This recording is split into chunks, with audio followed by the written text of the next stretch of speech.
శశికళ బెంగళూరు బయలుదేరారు. సుప్రీంకోర్టు ఆదేశాలతో లొంగిపోయేందుకు బెంగళూరు కోర్టుకు వెళ్తున్నారు. జయలలిత అక్రమాస్తుల కేసులో దోషిగా తేలిన శశికళకు సుప్రీంకోర్టు 4 ఏళ్ల జైలు శిక్ష విధించింది. వెంటనే లొంగిపోవాలని ఆదేశించింది. అయితే జైలు జీవితాన్ని వాయిదా వేయడానికి శశికళ విశ్వ ప్రయత్నాలు చేశారు. ఆరోగ్యం సహకరించడం లేదు. 4 వారాలు గడువు ఇవ్వాలని సుప్రీంకోర్టును కోరారు. శశికళ విజ్ఞప్తిని తోసిపుచ్చిన సుప్రీంకోర్టు వెంటనే లొంగిపోవాలని మరోసారి ఆదేశించింది. సుప్రీంకోర్టు తాజా ఆదేశాలతో శశికళ లొంగిపోవడానికి బెంగళూరు కోర్టుకు బయలుదేరారు. రోడ్డు మార్గంలో చెన్నై నుంచి బెంగళూరుకు వెళ్తున్నారు.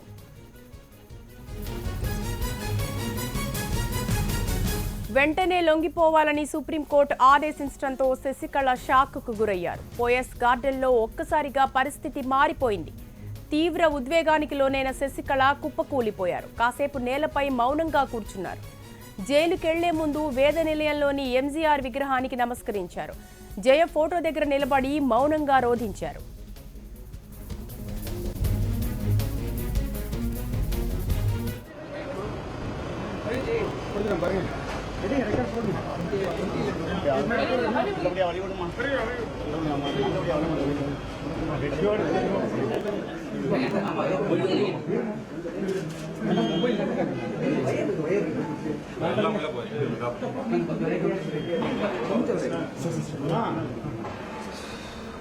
వెంటనే లొంగిపోవాలని సుప్రీంకోర్టు ఆదేశించడంతో శశికళ షాక్కు గురయ్యారు. పోయస్ గార్డెన్లో ఒక్కసారిగా పరిస్థితి మారిపోయింది.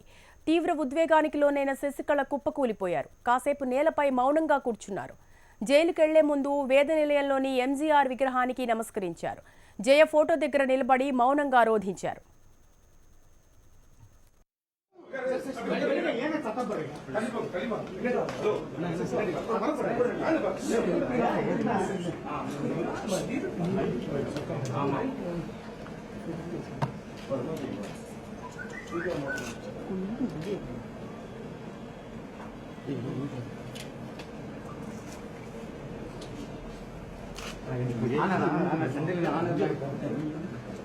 Okay sir okay sir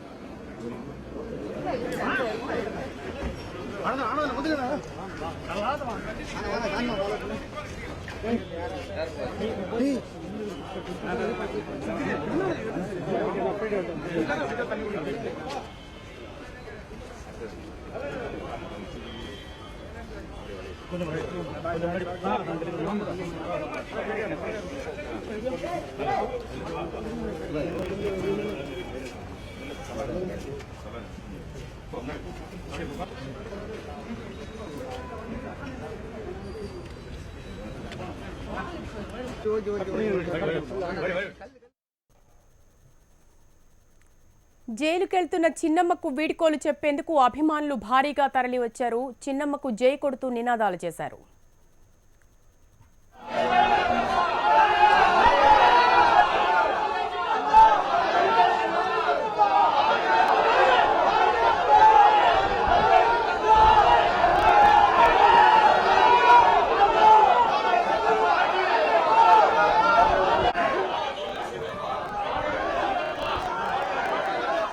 jail జీవితం గడిపేందుకు వెళ్తున్న శశికళ నిచ్చలి జయలలిత సమాధిని సందర్శించుకోవడానికి మెరీనా బీచ్ వెళ్లారు.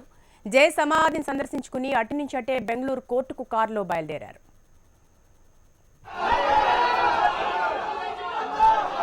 శశికళ బెంగళూరు బయలుదేరారు. సుప్రీంకోర్టు ఆదేశాలతో లొంగిపోయేందుకు బెంగళూరు కోర్టుకు వెళ్తున్నారు. జయలలిత అక్రమాస్తుల కేసులో దోషిగా తేలిన శశికళకు సుప్రీంకోర్టు 4 ఏళ్ల జైలు శిక్ష విధించింది. వెంటనే లొంగిపోవాలని ఆదేశించింది. అయితే జైలు జీవితాన్ని వాయిదా వేయడానికి శశికళ విశ్వ ప్రయత్నాలు చేశారు. ఆరోగ్యం సహకరించడం లేదు. 4 వారాలు గడువు ఇవ్వాలని సుప్రీంకోర్టును కోరారు. శశికళ విజ్ఞప్తిని తోసిపుచ్చిన సుప్రీంకోర్టు వెంటనే లొంగిపోవాలని మరోసారి ఆదేశించింది. సుప్రీంకోర్టు తాజా ఆదేశాలతో శశికళ లొంగిపోవడానికి బెంగళూరు కోర్టుకు బయలుదేరారు. రోడ్డు మార్గంలో చెన్నై నుంచి బెంగళూరుకు వెళ్తున్నారు. వెంటనే లొంగిపోవాలని సుప్రీంకోర్టు ఆదేశించడంతో శశికళ షాక్కు గురయ్యారు. పోయస్ గార్డెన్లో ఒక్కసారిగా పరిస్థితి మారిపోయింది. తీవ్ర ఉద్వేగానికి లోనైన శశికళ కుప్పకూలిపోయారు. కాసేపు నేలపై మౌనంగా కూర్చున్నారు. జైలుకెళ్లే ముందు వేద నిలయంలోని ఎంజీఆర్ విగ్రహానికి నమస్కరించారు. జయ ఫోటో దగ్గర నిలబడి మౌనంగా రోధించారు. జైలుకెళ్తున్న చిన్నమ్మకు వీడ్కోలు చెప్పేందుకు అభిమానులు భారీగా తరలివచ్చారు. చిన్నమ్మకు జై కొడుతూ నినాదాలు చేశారు. జైలు జీవితం గడిపేందుకు వెళ్తున్న శశికళ నిచ్చెలి జయలలిత సమాధిని సందర్శించుకోవడానికి మెరీనా బీచ్కు వెళ్లారు. జై సమాధిని సందర్శించుకుని అటు నుంచి అటే బెంగళూరు కోర్టుకు కారులో బయలుదేరారు.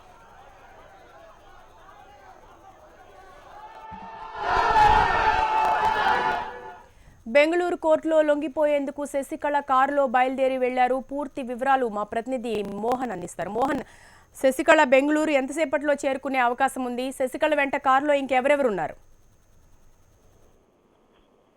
కోర్టు తీర్పు తర్వాత జైలు జీవితం అనివార్యమని భావించిన శశికళ ఈరోజు పోయస్ గార్డెన్ నుంచి నేరుగా అమ్మ సమాధి వద్దకు రావడం జరిగింది.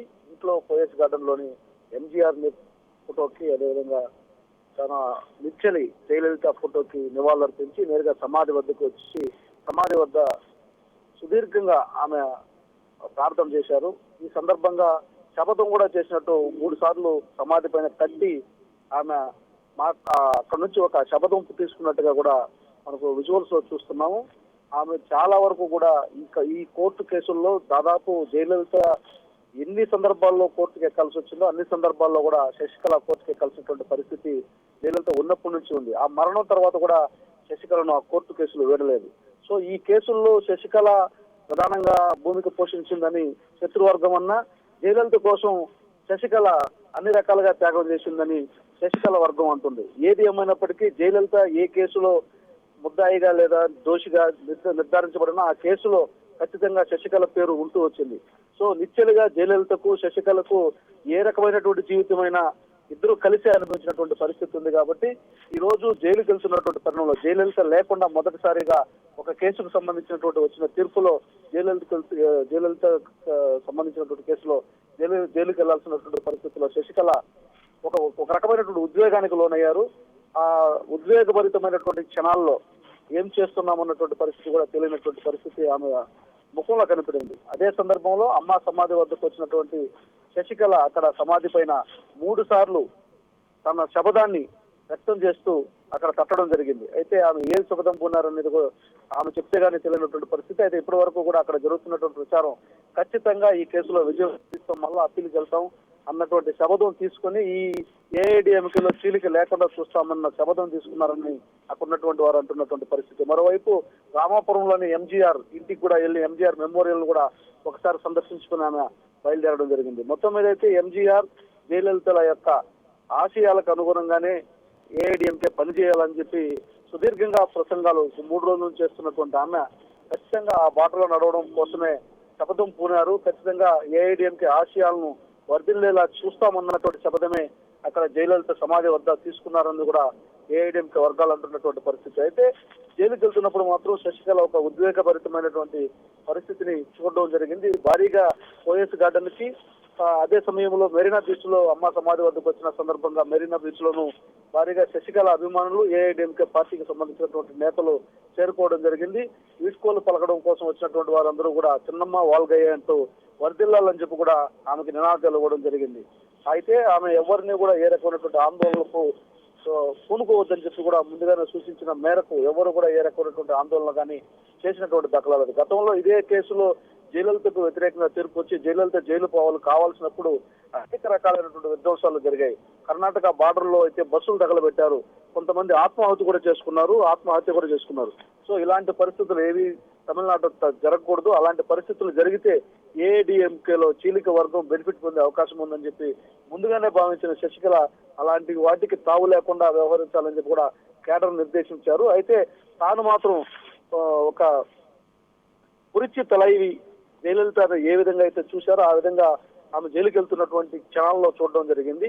ఆమె కూడా ఎప్పుడు కూడా నర్మగర్భంగా ఉండే జయలలిత గతంలో జైలుకి వెళ్ళినప్పుడు కూడా ఒక ఉద్వేగభరితమైనటువంటి వాతావరణం నడుమ ఆమె జైలుకి వెళ్లారు. ఇప్పుడు శశికళ జయలలిత లేకుండా ఒంటరిగా తన బంధువులైనటువంటి ఇలవరసి సుధాకరన్తో కలిసి జైలుకి వెళ్తున్నారు. ఇలవరసి సుధాకరన్ వేరు కారులో వెళ్తున్నారు. ప్రస్తుతానికైతే శశికళ తో పాటుగా కొంతమంది కీలకమైనటువంటి అన్నాడీఎంకే నేతలు, ఆమె భర్త కూడా సపరేట్ కారులో వెళ్తున్నారు. మొత్తం మీద అయితే బంధువులు ఆమెకు సంబంధించినటువంటి కీలకమైనటువంటి నేతల వెంబడిస్తుండగా శశికళ కారులో బయలుదేరారు. ప్రస్తుతం సాయంత్రానికి కానీ బెంగళూరు కోర్టుకు చేరుకునే అవకాశం లేదు. కోర్టుకు చేరుకున్న తర్వాత కోర్టులో తీర్పు ప్రతులను తీసుకొని నేరుగా పరపనాగ్రహారం జైలుకి వెళ్లే అవకాశం అయితే కనిపిస్తోంది. Right, thank you Mohan.